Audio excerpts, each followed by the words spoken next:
पिछली कक्षा में हम लोकतंत्र के विभिन्न सिद्धांत और दृष्टिकोण पढ़ रहे थे और उसमें हम लोकतंत्र का हमने परंपरागत उदारवादी सिद्धांत पढ़ा था। उसी प्रकार से हमने लोकतंत्र का बहुलवादी सिद्धांत पढ़ा था, लोकतंत्र का अभिजनवादी सिद्धांत पढ़ा था, लोकतंत्र का हमने जो है मार्क्सवादी सिद्धांत हम पढ़ रहे थे। और अब हमारा जो अगला सिद्धांत है वह है लोकतंत्र का समाजवादी सिद्धांत। तो देखिए, लोकतंत्र के हमने जो है पिछली कक्षा में जो 5 सिद्धांत पढ़े थे उसमें अगला सिद्धांत है लोकतंत्र का समाजवादी सिद्धांत। तो देखिए, लोकतंत्र का समाजवादी सिद्धांत, समाजवादी सिद्धांत। तो देखिए, लोकतंत्र का समाजवादी सिद्धांत जो है वो लोकतंत्र के उदारवादी सिद्धांत और लोकतंत्र के मार्क्सवादी सिद्धांत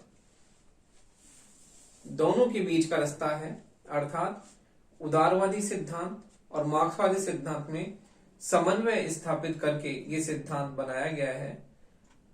तो जहां पर लोकतंत्र का मार्क्सवादी सिद्धांत हिंसक क्रांतिकारी साधनों की बात करता है, वहां पर लोकतंत्र का समाजवादी सिद्धांत जो है संवैधानिक साधनों में विश्वास व्यक्त करता है और इसका ये मानना है कि जो भी परिवर्तन होना चाहिए वो परिवर्तन क्रमिक विकास के द्वारा होता है और परिवर्तन में हिंसक साधनों के स्थान पर अहिंसक और संवैधानिक साधनों की बात करता है।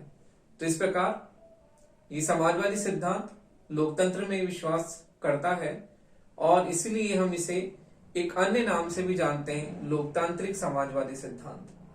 तो देखिए, इसे हम लोकतांत्रिक समाजवादी सिद्धांत के नाम से भी जानते हैं। ये परिवर्तन की बात तो करता है लेकिन परिवर्तन के लिए हिंसक साधनों के स्थान पर ये संवैधानिक साधनों में विश्वास व्यक्त करता है और लोकतांत्रिक साधनों में ही अपनी पूर्ण आस्था रखता है। तो इस प्रकार लोकतंत्र का ये सिद्धांत जो है, लोकतंत्र का यह समाजवादी सिद्धांत है जिसमें हम देखते हैं कि इसे लोकतांत्रिक समाजवादी सिद्धांत के नाम से भी जाना जाता है। तो देखिए, यह सिद्धांत लोकतांत्रिक साधनों में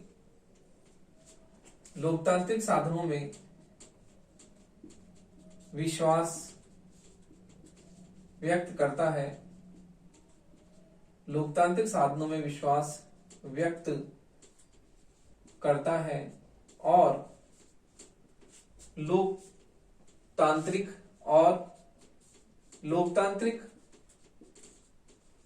शासन व्यवस्था में और लोकतांत्रिक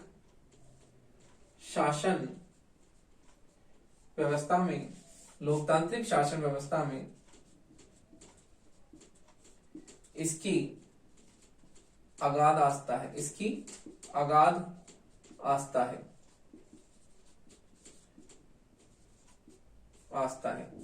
इसे लोकतांत्रिक समाजवाद के नाम से भी इसे लोकतांत्रिक समाजवाद के नाम से भी इसे लोकतांत्रिक समाजवाद के नाम से भी जाना जाता है। लोकतांत्रिक समाजवाद के नाम से भी इसे लोकतांत्रिक समाजवाद के नाम से भी जाना जाता है।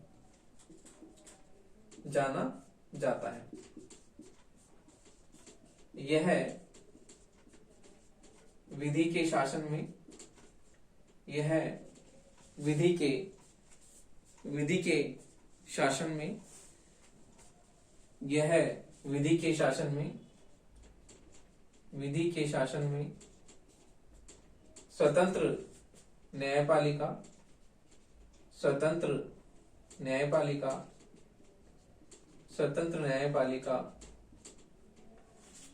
स्वतंत्र न्यायपालिका स्वतंत्र न्यायपालिका तथा संविधान की सर्वोच्चता तथा संविधान की सर्वोच्चता में विश्वास व्यक्त करता है, विश्वास व्यक्त करता है। तो देखिए हमने लोकतंत्र के समाजवादी सिद्धांत में ये माना कि लोकतंत्र का समाजवादी सिद्धांत लोकतांत्रिक मूल्यों, लोकतांत्रिक आदर्शों में अपना पूर्ण आस्था रखता है और इसमें परिवर्तन जो होता है वो हिंसक साधनों के द्वारा न होकर लोकतांत्रिक साधनों में विश्वास ही व्यक्त करता है और परिवर्तन जो है लोकतांत्रिक साधनों के द्वारा ही इसमें किया जाता है। तो इसमें हम जो लोकतंत्र के जो मूल्य और आदर्श हैं, जो हम लोकतंत्र के आधार स्तंभ मानते हैं, उनमें ये विश्वास व्यक्त करता है। जैसे कि संविधानवाद, विधि का शासन है, न्यायपालिका की स्वतंत्रता है, संविधान की सर्वोच्चता है। तो इस प्रकार ये इन वही उदारवादी मूल्यों में विश्वास रखता है जो कि लोकतंत्र के आधार स्तंभ है। तो देखिए इस प्रकार से हमने लोकतंत्र के जो है विभिन्न सिद्धांत एवं दृष्टिकोण पढ़े और इस प्रकार हम ये देखते हैं कि लोकतंत्र के जो है विभिन्न सिद्धांतों में हमने इन सिद्धांतों के द्वारा हम ये जानते हैं कि लोकतांत्रिक शासन व्यवस्था में जो जनता जो होती है प्रमुख होती है, वही शासन का प्रमुख आधार होती है। तो अब हम इन सिद्धांतों के बारे में, लोकतंत्र के बारे में जो विचारकों ने अपने दृष्टिकोण बताए हैं वो हम देखते हैं कि किस प्रकार से लोकतंत्र के बारे में विचारकों ने अपने विचार किस प्रकार व्यक्त किए हैं। तो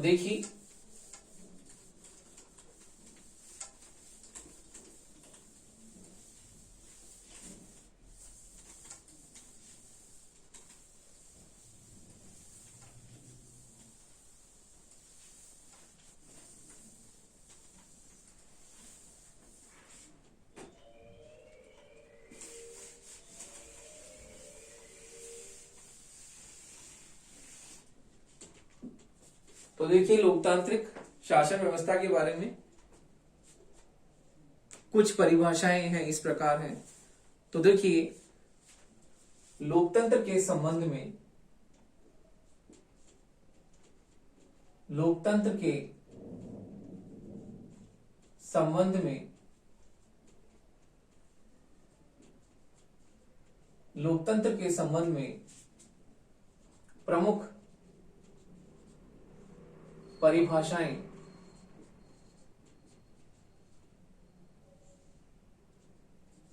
निम्न है।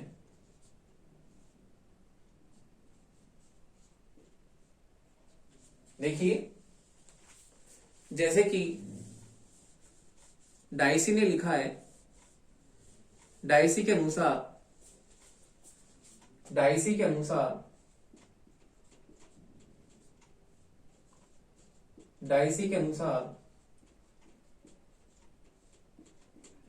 लोकतंत्र वह शासन व्यवस्था है, लोकतंत्र वह शासन व्यवस्था है, वह शासन व्यवस्था है जिसमें राष्ट्र का अधिकांश भाग, शासन व्यवस्था है जिसमें राष्ट्र का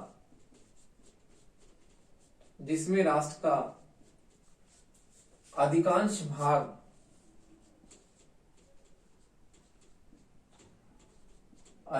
भाग शासक होता है, अधिकांश भाग शासक होता है। अगली परिभाषा है सीली के अनुसार लोकतंत्र वह शासन है, सीले के अनुसार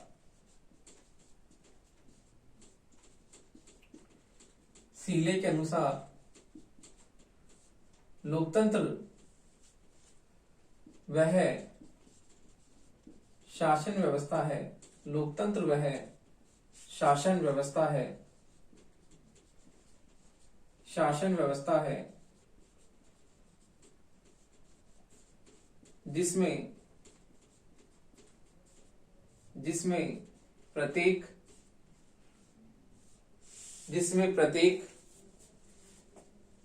व्यक्ति का भाग हो, जिसमें प्रत्येक व्यक्ति का भाग हो।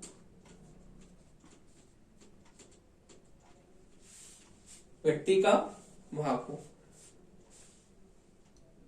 अगली परिभाषा है अब्राहम लिंकन।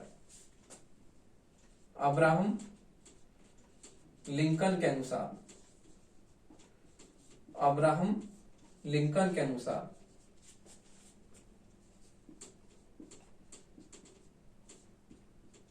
लोकतंत्र जनता का जनता के लिए लोकतंत्र जनता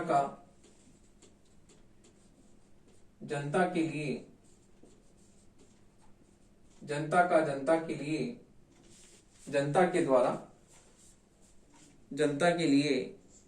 तथा जनता द्वारा शासन के लिए तथा जनता द्वारा शासन है। तो देखिए, इस प्रकार से लोकतंत्र के बारे में हमने प्रमुख परिभाषाएं पढ़ी और इन परिभाषाओं के द्वारा स्पष्ट होता है कि लोकतांत्रिक शासन व्यवस्था में जो है संपूर्ण जनता का जो है भागीदारी सुनिश्चित होती है और संपूर्ण जनता जो होती है इसमें शासन सत्ता में प्रमुख रूप से भागीदारी होती है और इसमें हम देखते हैं कि प्रत्येक व्यक्ति का भाग होता है, इसलिए इसे हम जो है लोकतंत्र जनतंत्र कहते हैं, जो कि जनता का शासन इसमें प्रमुख रूप से होता है। तो अब हम देखते हैं कि इस परिभाषाओं के आधार पर जो है इस शासन व्यवस्था के प्रमुख लक्षण जो है इस प्रकार से हैं। तो देखिए, इन परिभाषाओं के बाद में हम इस शासन व्यवस्था के प्रमुख लक्षण की बात करते हैं कि इस शासन व्यवस्था के प्रमुख लक्षण क्या हैं।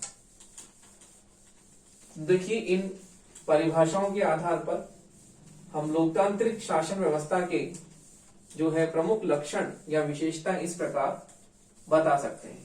तो देखिए,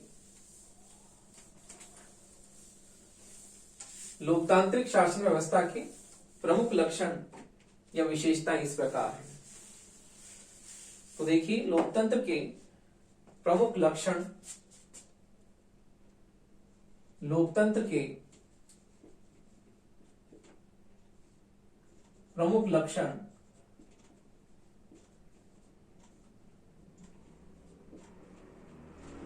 या विशेषताएं, प्रमुख लक्षण या विशेषताएं इस प्रकार है, इस प्रकार है। तो देखिए, इसके प्रमुख लक्षण है, पहला है इसका प्रमुख लक्षण जनता का शासन। पहला है जनता का शासन, जनता का शासन, क्योंकि इसमें जनता द्वारा शासन किया जाता है, इसलिए इसकी पहली विशेषता है जनता का शासन।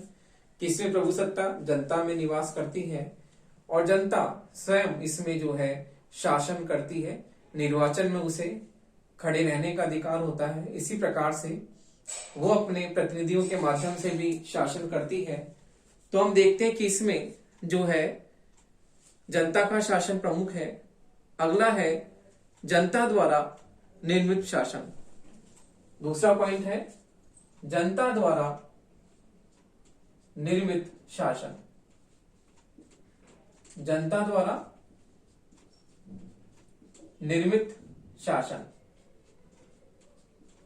तो देखिए, जनता द्वारा निर्मित शासन यानी जनता जो होती है वो सरकार का निर्माण करती है। तो देखिए, इसमें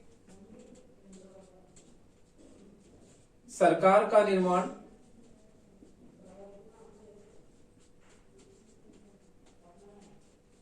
सरकार का निर्माण जनता द्वारा किया जाता है। सरकार का निर्माण जनता द्वारा किया जाता है। जनता सरकार को निर्वाचित करती है और सरकार जो है जनता द्वारा चुनी जाती है।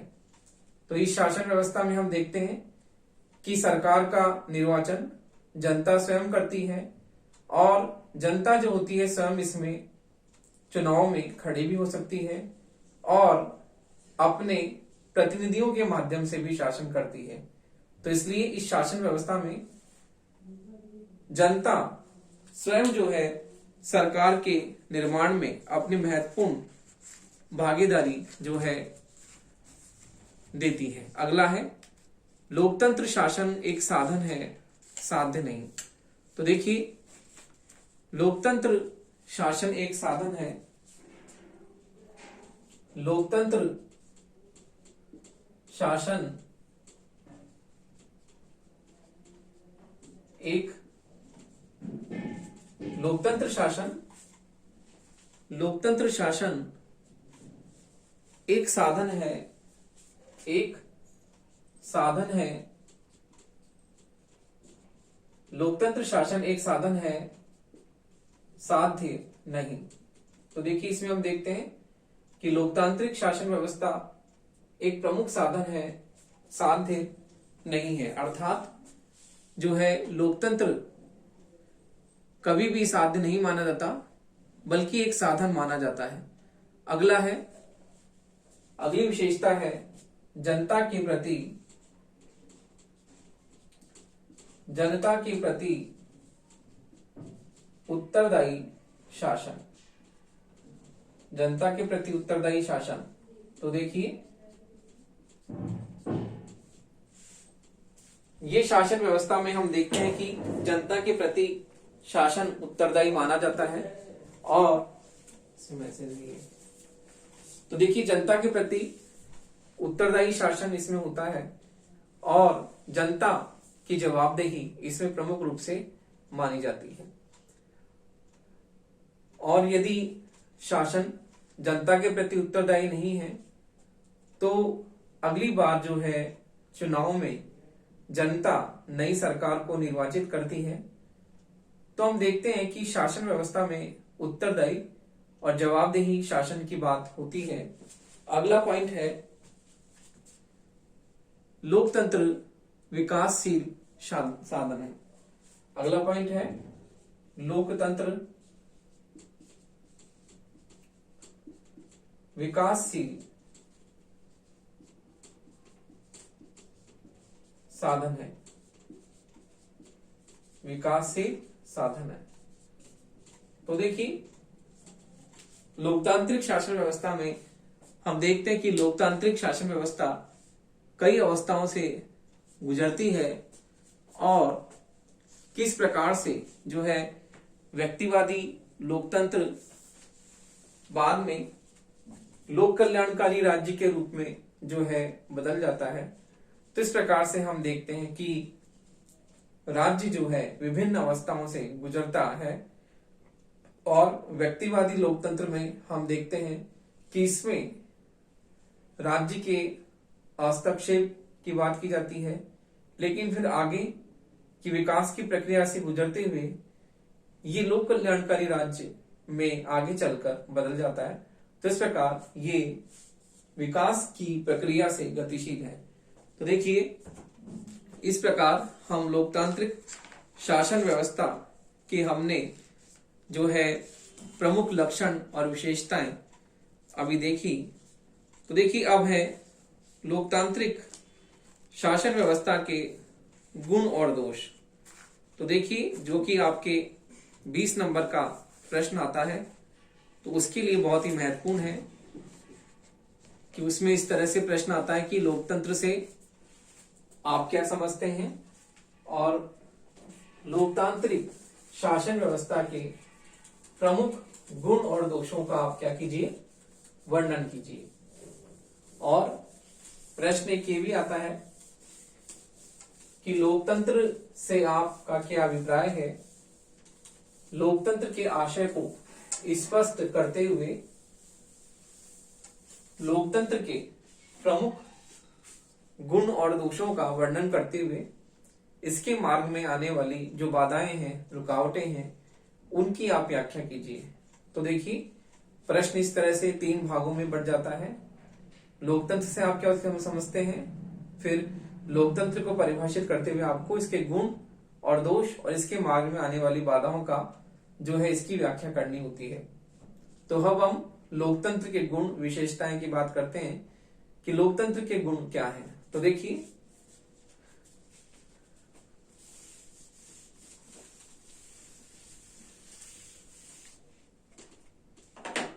लोकतंत्र के प्रमुख गुण, लोकतंत्र के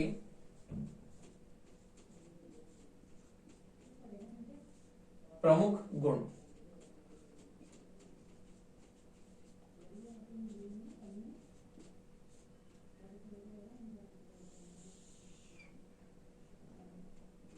देखिए, लोकतांत्रिक शासन व्यवस्था के प्रमुख गुण इस प्रकार हैं।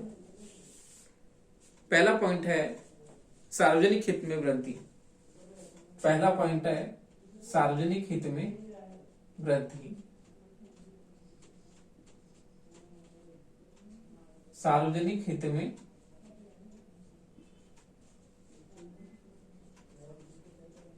वृद्धि। देखिए, लोकतांत्रिक शासन व्यवस्था सार्वजनिक कल्याण पर आधारित होती है और इसमें सभी के हित की बात की जाती है, एक व्यक्ति के हित की बात नहीं होती है। तो हम इस शासन व्यवस्था में सार्वजनिक हित की बात करते हैं, सभी के कल्याण की बात करते हैं। तो ये व्यवस्था जो है सार्वजनिक हित की वृद्धि में सहायक होती है। अगला पॉइंट है कार्यकुशल शासन। तो देखिए, इसकी प्रमुख विशेषता है कार्य कुशल साधन। तो देखिए, कार्य कुशल साधन इस शासन व्यवस्था की सबसे प्रमुख विशेषता यह है कि लोकतांत्रिक शासन व्यवस्था में हमें कार्य कुशलता देखने को मिलती है कि किस प्रकार से इस शासन व्यवस्था में प्रशासन का प्रबंधन बहुत ही जो है अच्छे प्रभावपूर्ण तरीके से होता है और इस शासन व्यवस्था में प्रबंधन की कुशलता हमें देखने को मिलती है, जो कि शासन व्यवस्था की सबसे प्रमुख विशेषता है कि शासन व्यवस्था में प्रबंधन और इसमें कार्य कुशलता हमें देखने को मिलती है। तो हम ये देखते हैं कि शासन व्यवस्था में जो शासन प्रणाली जो है और शासन की नीतियां जो बनाई जाती हैं, तो किस प्रकार से इसमें कार्य कुशलता देखने को मिलती है कि वो जन सहयोग पर आधारित होती है और शासन जनता के प्रति उत्तरदायी होता है। अगला है सार्वजनिक शिक्षा का साधन। तो देखिए, सार्वजनिक शिक्षा का साधन ये शासन व्यवस्था है सार्वजनिक शिक्षा का साधन। सार्वजनिक शिक्षा का साधन। तो देखिए, शासन व्यवस्था सार्वजनिक समस्याओं पर विचार करती है और जनता अपनी सार्वजनिक समस्याओं पर विचार करके अपनी राय प्रकट करती है।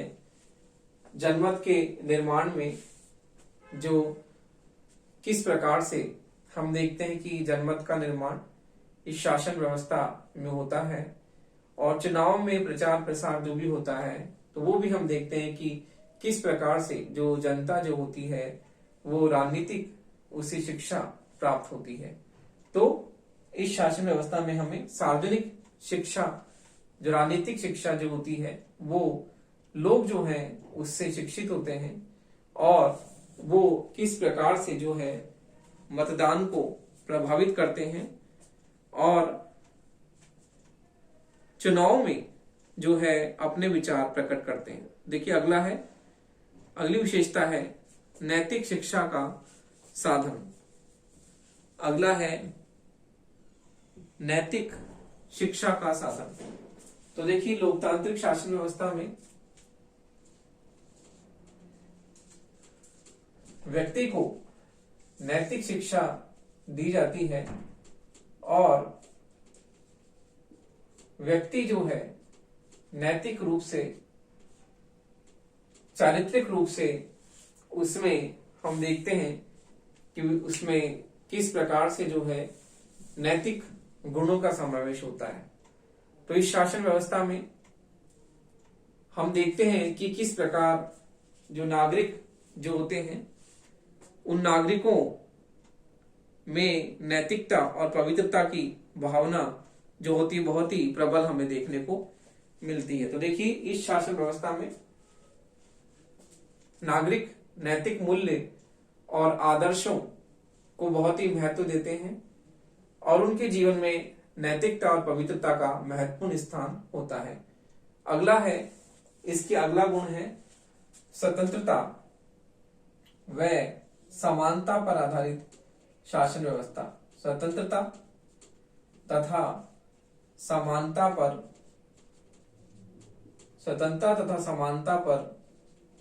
आधारित शासन व्यवस्था। तो देखिए शासन व्यवस्था में स्वतंत्रता और समानता को महत्वपूर्ण स्थान दिया जाता है और लोकतांत्रिक शासन व्यवस्था में हम देखते हैं कि इसमें स्वतंत्रता और समानता ये महत्वपूर्ण जो है इसमें पक्ष हैं और इन पर लोकतंत्र में इन मूल्यों पर बहुत ही बल दिया जाता है कि इसमें अवसर की समानता की बात की जाती है। किस प्रकार से हम देखते हैं कि सभी लोगों को जो है समान रूप से अवसर प्राप्त हो और इसी प्रकार से हम देखते हैं कि स्वतंत्रता कि प्रत्येक व्यक्ति को अभिव्यक्ति की स्वतंत्रता, बोलने की स्वतंत्रता होती है, सरकार की आलोचना करने का अधिकार होता है। तो ये शासन व्यवस्था स्वतंत्रता और समानता के मूल्यों पर आधारित शासन व्यवस्था है। इसमें प्रमुख रूप से इन पर बल दिया जाता है। अगला गुण हम देखते हैं कि इसमें स्वतंत्र व निष्पक्ष न्यायपालिका की स्थापना होती है। तो देखिए स्वतंत्र व निष्पक्ष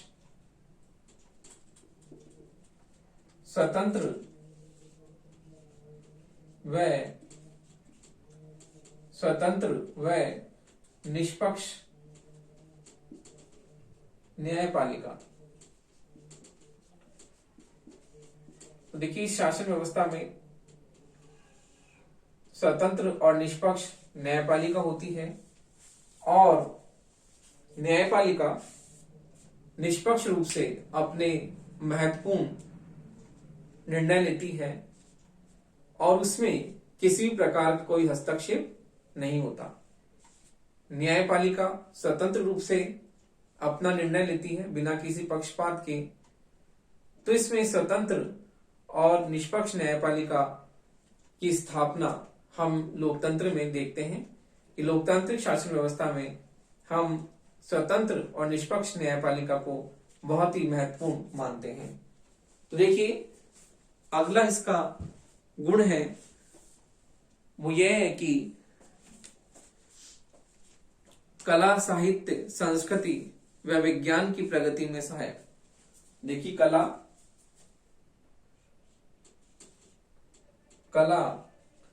संस्कृति व विज्ञान की प्रगति में सहायक।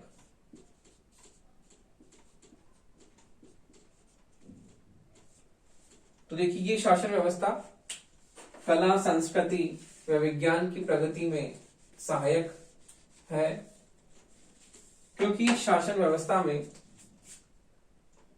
स्वतंत्रता और समानता की बात की जाती है।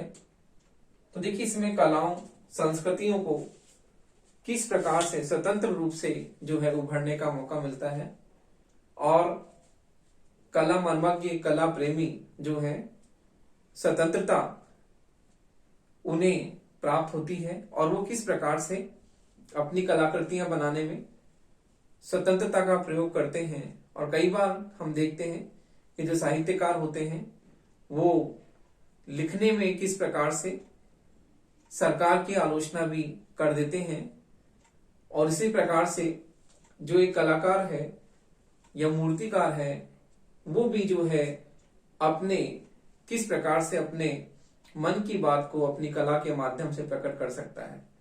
तो हम देखते हैं कि लोकतांत्रिक शासन व्यवस्था में सभी व्यक्तियों को स्वतंत्रता और समानता मिलती है, और इसी कारण से ये शासन व्यवस्था में हम देखते हैं कला, संस्कृति और विज्ञान की प्रगति में सहायक है, क्योंकि इसमें स्वतंत्रता सभी को प्राप्त होती है।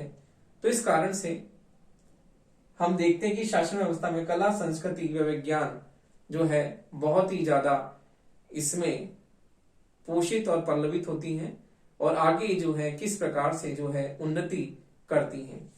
अगली इसकी विशेषता है वो यह है कि संविधानवाद में आस्था। तो देखिए लोकतंत्र जो है वो संविधानवाद में विश्वास करता है। संविधानवाद का मतलब हुआ कि संविधान में लिखित नियमों पर आधारित सीमित शासन।